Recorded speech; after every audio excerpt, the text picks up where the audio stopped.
Hi అండి. కిందటి సెషన్‌లో మనం ఇక్ష్వాకుల గురించి తెలుసుకున్నాం. ఇక్ష్వాకుల యొక్క వాళ్ళ యొక్క శాసనాలైతేనేమి, అలాగే వాళ్ళ యొక్క రాజుల యొక్క పరిపాలన, ఇద్దరు రాజుల గురించి తెలుసుకున్నాం. అందులో మొదటగా మొదటి రాజు మనకి రాజ్య స్థాపకుడు.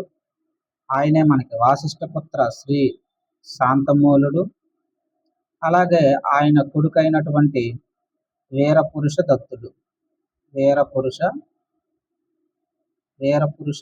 దత్తుడు గురించి తెలుసుకున్నాం. అయితే నిన్న మనం అనుకున్నట్టుగానే వాళ్ళ యొక్క ఇక్ష్వాకుల యొక్క శాసనాలైతేనేమి, వాళ్ళ కాలంలో బయటపడినటువంటి కొన్ని ఘట్టాలను మనం చూద్దాం. ఇప్పుడు మొదటగా అందులోను మనం చూసుకుంటే ఇక్కడ చూడండి, ఇది మనకి నాగార్జున కొండ మనకి ఒక ప్రముఖ విశ్వవిద్యాలయముగా కూడా మనకి వర్ధిల్లిందిగా చెప్పుకోవచ్చు. ఇదేంటంటే నాగార్జున కొండ పక్క నుంచి మనం చూడొచ్చు. ఇదంతా నాగార్జున కొండ అన్నమాట. అలాగే తర్వాత మనం కొంచెం ముందుకు వెళ్తే ఆ నాగార్జున కొండలో మనకి బయటపడినటువంటి ప్రముఖ వాళ్ళ యొక్క కట్టడాలు, ఆ కట్టడాల్లో ఇది ఒక మెయిన్ పార్ట్ అన్నమాట. చలువరాయితో వాళ్ళ యొక్క కట్టడాలు అనేటటువంటివి ఉంటాయి. బౌద్ధ స్తూపాలని పోలి ఉంటాయి ఇవన్నీ కూడా. వాళ్ళందరూ కూడా రాణులు, ముఖ్యంగా పట్టమహిషులైనటువంటి ఇక్ష్వాకుల రెండవ కాలానికి చెందినటువంటి మన వీరపురుష దత్తుడు కాలంలో ముఖ్యంగా వాళ్ళ మేనత్తలైతేనేమి, వాళ్ళ యొక్క సోదరి అయితేనేమి, ఇలా వాళ్ళందరూ కూడా వివిధ రకాలైనటువంటి బౌద్ధ విహారాలు, అలాగే చైత్యాలు నిర్మించి ఇచ్చారనమాట మనకి. ఎవరికి? అక్కడ ఉండేటటువంటి వాళ్ళకి, బౌద్ధ భిక్షువులకి. మహాదేవ భిక్షువుకి అయితేనేమి, వీళ్ళందరికీ కూడా ఆనాటి కాలంలో ఇచ్చారనమాట. వాళ్ళ కాలంలో దగదగ మెరిసిపోయేటటువంటి నాణములు, ఇటువంటి నాణాలు మనకి ఇక్ష్వాకుల కాలంలోనే లభిస్తాయి అన్నమాట. వాళ్ళు ఓడేటటువంటి నాణములు. అలాగే వాళ్ళ కాలంలో మనకి వాళ్ళదంతా ఇది మనకి నాగార్జున కొండ మ్యూజియం మనకి మ్యూజియంగా చేశారనమాట. ఇదిగోండి వాళ్ళ యొక్క శిల్పకళ ఇక్కడ మనకి ఉట్టుపడుతుంది. వాళ్ళ యొక్క శిల్పకళ చూసుకోవచ్చు. అలాగే ఇంకా మిగిలినవి ఏవైనా ఉన్నాయంటే ఇందులో మనకి మ్యూజియంలో ఇలా శాసనాల రూపంలో వాళ్ళు రాశారు. అదంతా కూడా మనం నాగార్జున కొండ అనేటటువంటి దాన్ని మనం ఒక మ్యూజియంగా చేసి ఇందులో ఉంచుతున్నాం అనమాట. వాళ్ళకి సంబంధించిన అన్నిటిని కూడా. తరువాత మనకు వచ్చేసరికి ఇక్కడ చూడండి, అదే మనకి ఫ్రంట్ వ్యూ నుంచి చూస్తే ఇదంతా మనకి ఫ్రంట్ వ్యూలో నాగార్జున కొండగా చూడొచ్చు అనమాట. ఇక్కడ చూసుకుంటే వాళ్ళ కాలంలో వేసినటువంటి శాసనాలు, వాళ్ళ కాలంలో మనకి శాసనాలు, ఆ శాసనాల పైన మనకి వాళ్ళ యొక్క బొమ్మల రూపంలో ప్రతిష్టను కూడా వాళ్ళు చేశారనమాట. ముఖ్యంగా జగ్గయ్యపేట, అలాగే నాగార్జున కొండ, అలాగే అట్లూరు, అలాగే గుంటూరు, ఇటువంటి దాంట్లో మనకి వాళ్ళ శాసనాలు కనిపిస్తాయి అన్నమాట. పెద్ద పెద్ద స్తంభ రూపంలో చెక్కి ఉంటాయి. ఇది మనకి టోటల్ వ్యూ చూసుకుంటే మొత్తం ఒక స్తూపం రూపంలో మనం చూడొచ్చు అనమాట. ఆనాటి కట్టడాలకు ఇదొక కలికితురాయిగా మనం చెప్పుకోవచ్చు. అలాగే వీటినే మనం ఏమంటామంటే, ఇవి మనకి స్తంభాలు, ఛాయా స్తంభాలు అని అంటాము. ఛాయా స్తంభాలు అని అంటాం. ఏంటి ఛాయా స్తంభాలు అంటే జ్ఞాపకాలు అనమాట. అంటే వాళ్ళు ప్రాకృత భాషలో ఈ యొక్క స్తంభాల మీద అయితే రాశారు. దేనికి సంబంధించిందంటే ఇవి ఏదైనా దాన ధర్మాలు చేసినా, అలాగే మతపరమైనటువంటి కార్యకలాపాలు చేసినా, అలాగే సామాజిక పరిస్థితుల గురించి ఆనాటి కాలంని మనకి వాళ్ళ యొక్క ఛాయ స్తంభ రూపంలో వాళ్ళు ఇలా చెక్కిస్తారనమాట. చెక్కి ఇలా పాతుతారు.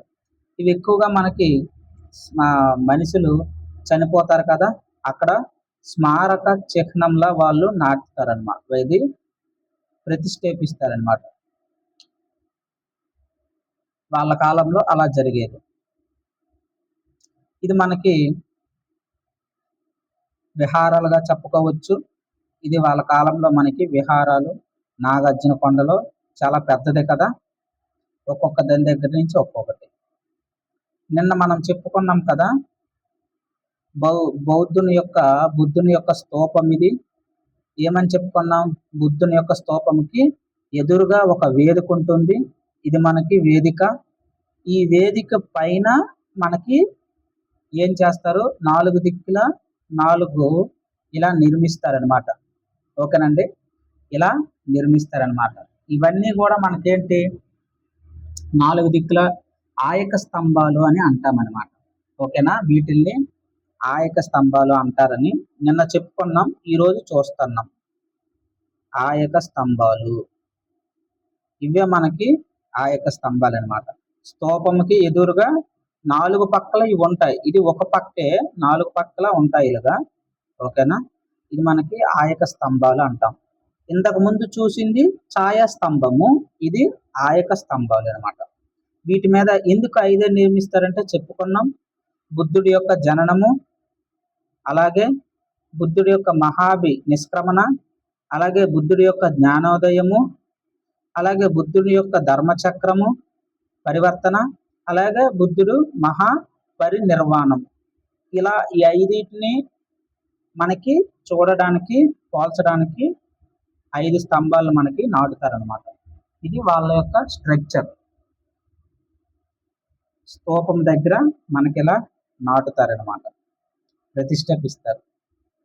ఇలా అన్ని చూడొచ్చు. వాళ్ళ కాలంలో చూడండి, విహారము పెద్దగా ఉన్నది, వాటి చుట్టూ చిన్న చిన్నవన్నీ మనకి చకుముకు రాయి లేదా సున్నపు రాయితో వాళ్ళు అన్ని కూడా ఆనాటి కట్టడాలు మనం ఇక్కడ చూడొచ్చు.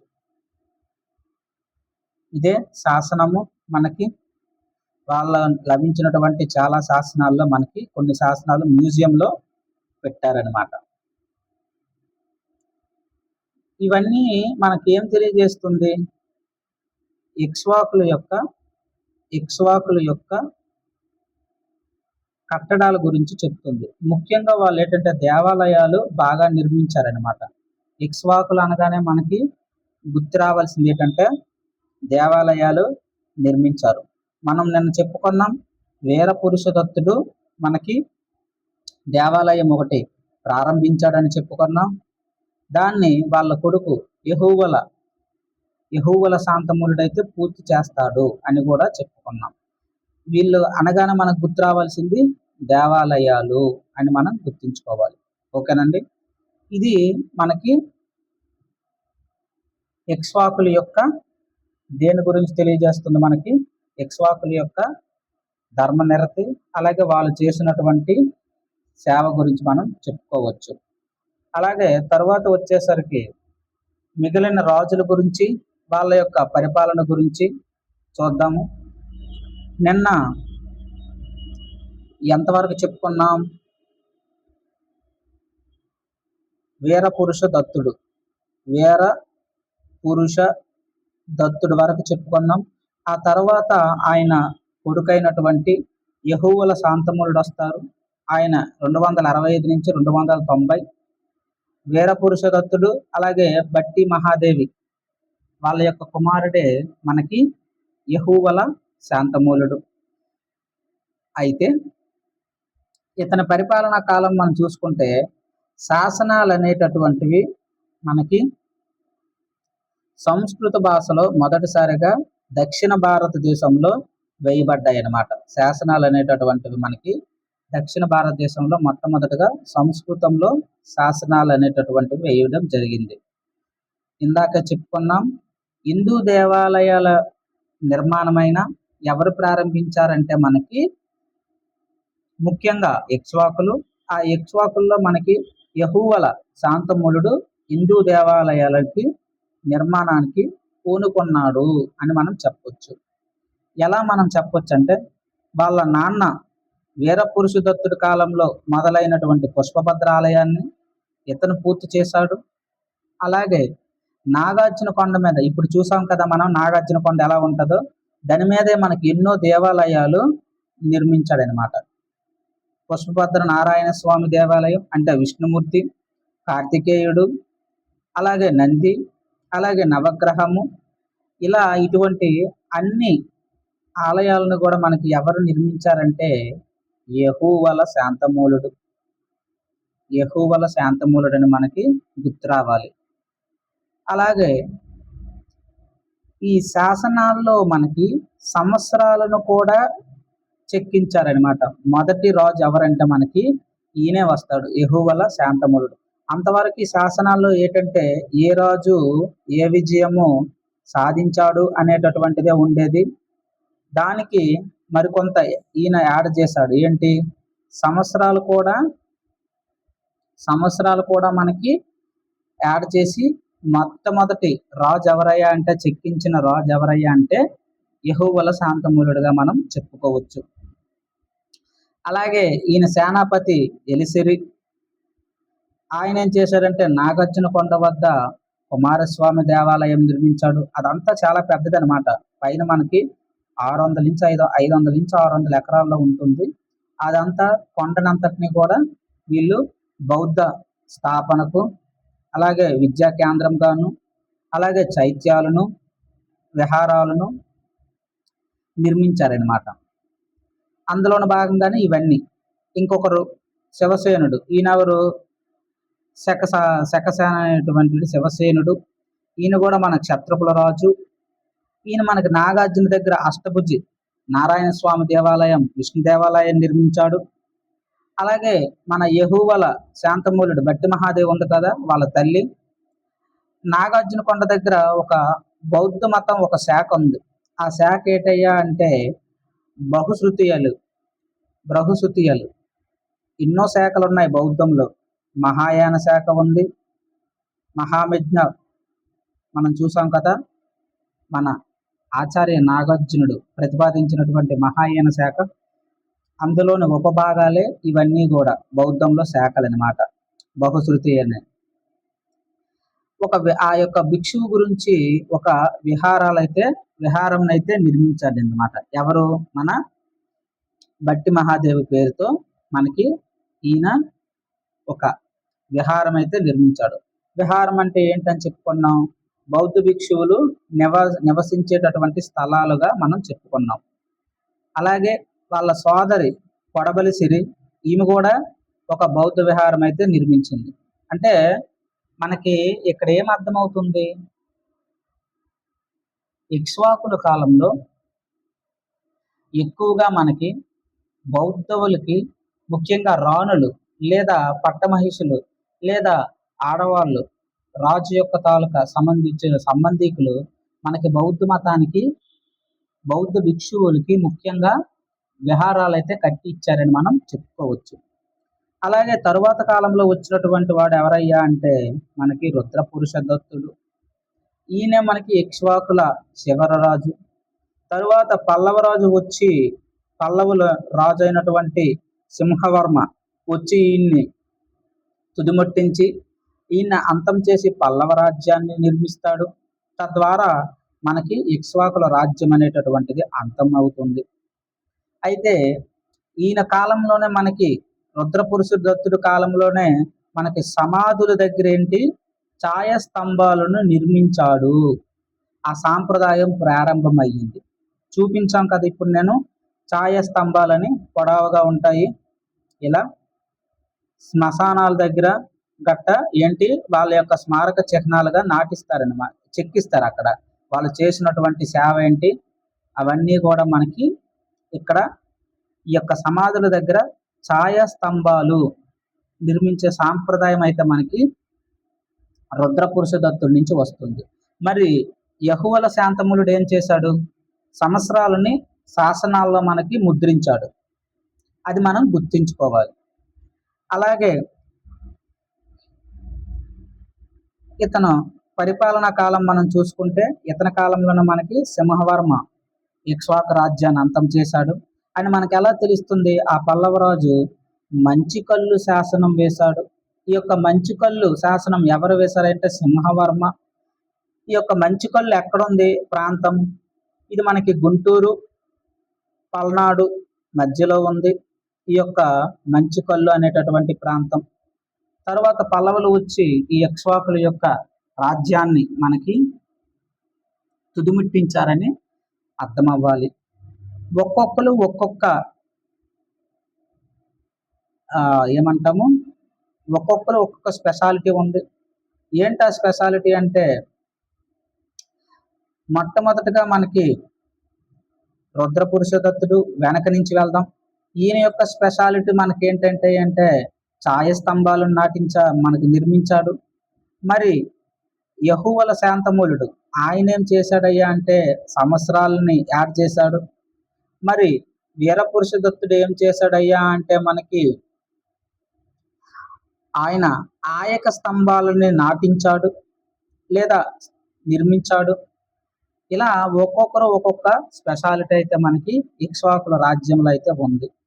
వీళ్ళు మనకు తెలుసు సామంతులకు సంబంధించిన వాళ్ళే కాబట్టి, శాతవాహనులకు సంబంధించిన వాళ్ళే, వాళ్ళ యొక్క అనుచరులే కాబట్టి అదే పాలన వీళ్ళు అందించారు.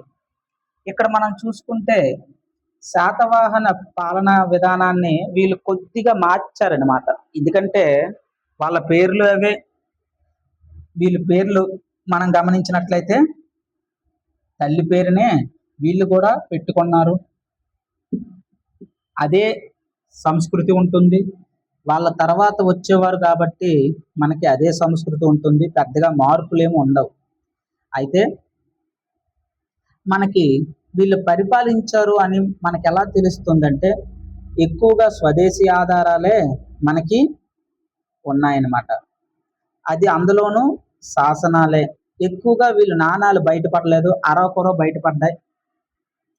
వీళ్ళు వేసినటువంటి శాసనాలు ఏంటయ్యా అంటే నాగార్జునకొండ శాసనం, అట్లూరు శాసనం, అలాగే జగ్గయ్యపేట శాసనం, ఇటువంటివే వేయించారు.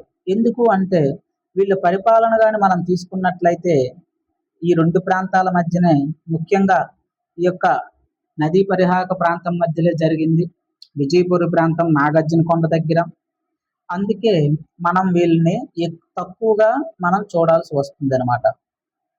అయితే వీళ్ళ శాసనాలు అనేటటువంటివి మనం చూసుకుంటే మహాతలవర. ఏంటి మహాతలవర అంటే సామంత స్థాయి కలిగినటువంటి అధికారులు వీళ్ళు. ఈ మహాతలవర శాంతి భద్రతలను కాపాడుతారు. మనం ముందు చెప్పుకున్నట్టు శాతవాహనుల దగ్గర కూడా ఇటువంటి వాళ్ళు ఉన్నారు. వాళ్ళే భోజకులు అన్నాము. అదే పరిధి లేదా అదే పరిధి స్థాయి అధికారి ఇక్కడ మహాతలవరగా ఉంటాడు. శాంతి భద్రతలను ఈ మహాతలవర కాపాడుతాడు. అలాగే మహాసేనాపతి. ఈ మహాసేనాపతి ఏం చేస్తాడంటే సైనిక వ్యవహారాలని చూసుకుంటాడు.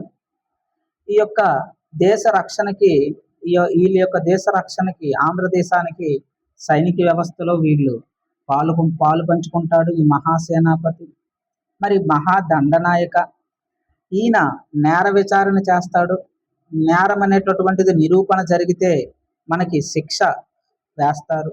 ఎవరయ్యా అంటే మనకి ఈ యొక్క మహాదండనాయకుడు. మరి కోశాధికారి, వాళ్ళనే కోష్టాగారిక అంటాము. ద్రవ్యానికి సంబంధించి అది ఈ ద్రవ్యం అనేటటువంటిది వస్తు రూపం అవ్వచ్చు, అలాగే ఈ ద్రవ్యం అనేటటువంటిది ధన రూపం అవ్వచ్చు. రెండిటికి రెండు స్థాయి అధికారులు మనకు ఉంటారు. ఎవరయ్యా అంటే ఆ అధికారులు మనం చూసుకుంటే ఈ యొక్క ఆదాయ వ్యయాలకు సంబంధించి మనం చూసుకుంటే ఆ 2 అధికారులు అన్నాం కదా! ధన రూపంలో మనకి హిరణ్యకుడు సేమ్ వాళ్ళలాగే శాతవాహనులాగే అదే ఫార్ములా. అలాగే ఈళ్ళు పేరు మార్చారు.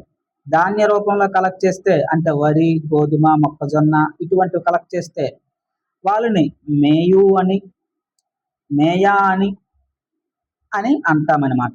అంటే ధన రూపంలో గాని కలెక్షన్ చేసామనుకోండి పన్నుని మనం హిరణ్య లేదా దయ అని, ధాన్య రూపంలో కలెక్షన్ చేస్తే మేయా అని వాళ్ళ యొక్క కోశాధికారి యొక్క పదవులని మనం చూడొచ్చు.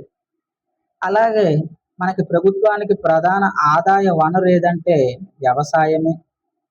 ఈ వ్యవసాయంలోనే మనకి 1/6 వంతైతే మనకి కలెక్షన్ అనేటటువంటిది జరుగుతుంది. దీన్ని మనం బాగా అనేవాళ్ళం.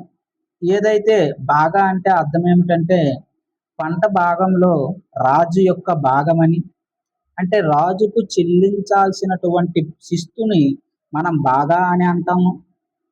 సాధారణంగా ఇది 1/6 వంతైతే ఉండేదనమాట. శాతవాహనులు ఏదైతే అదే వీళ్ళు కూడా అనుకరించారనమాట. అయితే వీళ్ళు పరిశ్రమలైతేనేమి, చేతి వృత్తులు అయితేనేమి వాళ్ళ మీద మనకి చేసేటటువంటి వైశ్యులు చేసేటటువంటి వ్యాపారుల మీద అయితేనేమి వీళ్ళు పన్నులైతే విధించారు. వాటిపైన వేసేటటువంటి పన్నులనే మనం కర అని అంటాము. ఏదైనా మనకి పరిశ్రమలైనా, అలాగే వృత్తులైనా, అలాగే వ్యాపారం పైనైనా ఈ మూడిటిపైన వచ్చేటటువంటి పన్నులు మనం కరిపన్నని అని వసూలు చేసేవారు. ఇలా మనకి ఈ యొక్క ఆదాయ వ్యయాలు అనేటటువంటి వారు మనం చెప్పుకోవచ్చు. పరిపాలనా వ్యవస్థ చూసాము. ఒక్కొక్కరు మహాసేనాపతి, మహాతలవర, దండనాయక, అలాగే కోశాధికారి. అదేవిధంగా ఆదాయ వ్యయాలకు వస్తే భోగ, భూమి శిస్తుకి సంబంధించినటువంటిది. ఈ భోగ అనేటటువంటిది ఏదయ్యా అంటే అక్కడ స్థానిక పరిపాలకులు ఉంటారు. ఆ స్థానిక పరిపాలకులు ఏం చేస్తారంటే ఈ పన్నును వసూలు చేసుకొని అనుభవిస్తారు. భోగ అనేటటువంటి పన్ను. అలాగే హిరణ్య లేదా దయ చూసాము ధన రూపానికి. ధాన్య రూపంలో అయితే మేయ అనేటటువంటి పన్ను. పరిశ్రమలకైతే కర పన్ను అని చూసాము. మరి మత పరిస్థితులు ఎలా ఉన్నాయి? వీళ్ళ యొక్క మత పరిస్థితులు మనం చూసాము. అధికార మతం అయితే శైవము. ఎందుకంటే ఒక్క వీరపురుష దత్తుడు, ఈ యొక్క వీరపురుష దత్తుడు తప్పించి తక్కిన అందరూ కూడా మనకి శైవ మతాన్ని ఆదరించారని మనకు అర్థమవుతుంది. ఈయన ముందుగా వైదిక మతంలో ఉన్న తర్వాత బౌద్ధ మతానికైతే మారాడు మన వీరపురుష దత్తుడు. అలాగే ముఖ్యంగా వీళ్ళు ఆదరించిన మతం ఏంటంటే చూసాము నాగార్జున కొండంతా మనకి బౌద్ధ మతంతోనే విరాజిల్లుతుంది. ముఖ్యంగా ఈ యొక్క రాణులు, వీళ్ళ యొక్క ఇక్ష్వాకుల రాణులైతే మనకి బౌద్ధ మతాన్ని ఎనలేనిగా కృషి చేశారు. శాంతిశ్రీ అయితేనేమి, అలాగే హర్మిశ్రీ అయితేనేమి, మొదటి రాజ్య స్థాపకుడైనటువంటి వాసిష్ఠ పుత్ర శ్రీ శాంతమూలుడి యొక్క సోదరులు. వీళ్ళు ఎనలేని కృషి చేశారు బౌద్ధ మతానికి. ఎన్నో విహారాలు కట్టించారు. కార్షాపనాలు తక్కువైనటువంటి దాన ధర్మాలు అయితే చేశారు. అలాగే తరువాత కాలంలో వచ్చేటటువంటి వాళ్ళు ఇక్కడ మనం గమనించాల్సింది ఏమిటంటే వీళ్ళ యొక్క ఆచార మత పరిస్థితులు కానీ గమనించినట్లయితే సతీ సహగమనం అనేటటువంటిది అప్పటికే ఉండేది. అయితే ఇక్కడ మనకి ఇక్ష్వాకులు అనగానే మనకు గుర్తు రావాల్సింది ఏంటంటే ఇక్కడ ఒక క్రీడా వేదిక కూడా మనకి బయటపడిందని గుర్తు రావాలి. ఏంటయ్యా క్రీడా వేదిక అంటే యాంపిథియేటర్ అని అంటాము. ఈ యొక్క అవశేషాలు అయితే మనకు దొరికాయి నాగార్జున కొండ లోయలో. మొట్టమొదటి బొమ్మ మనం చూపించుకున్నాం కదా, అది ఔటర్ వ్యూలో. ఆ చదునుగా ఉండే ప్రాంతం మనకి క్రీడా వేదికగా చెప్పొచ్చు. ఇలా భారతదేశంలో ఎక్కడా మనకి లభించలేదన్నమాట. ఒక్క ఈ యొక్క ఇక్ష్వాకుల కాలంలోనే మనకి క్రీడా వేదిక అనేటటువంటిది లభించింది.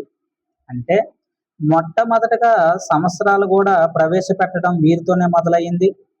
అది మనకి యెహోవాల శాంతమూలుడైతే మొదలు పెట్టారని చెప్పుకున్నాం. అలాగే వీళ్ళు శైవ వైష్ణవ మతాలనైతే మనకి ఎనలేనిగా ఆదరించారు. అదే వీళ్ళు అనుసరించారు. అయితే ఇక్కడ మనకి ముఖ్యంగా చెప్పుకోవలసింది ఏదంటే, మనకి మొదటి శాంతమూలుడు విశేషమైన భక్తి తత్పరుడు.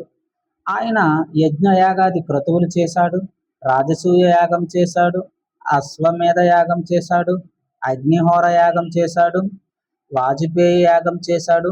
ఇలా అన్ని యజ్ఞయాగాది క్రతువులు నిర్వహించడం బట్టి మనకి ఏం అర్థమైందంటే ఈయన వైదిక భక్తి తత్పరుడని మనకి అర్థమవ్వాలి. అలాగే మన ఈ యొక్క మొదటి శాంతమూలుడు ఉత్తర భారతదేశం నుంచి అనేకమైనటువంటి బ్రాహ్మణులను రప్పించి వాళ్ళకి దాన ధర్మాలు చేశాడు. అలా మనకి ఈ యొక్క ఆయన చేసినటువంటి కృషి మనకి అర్థమవుతుంది. అలాగే ఇతను చెప్పాను కదా, అశ్వమేధ వాజపేయి ఇవన్నీ చేశాడని.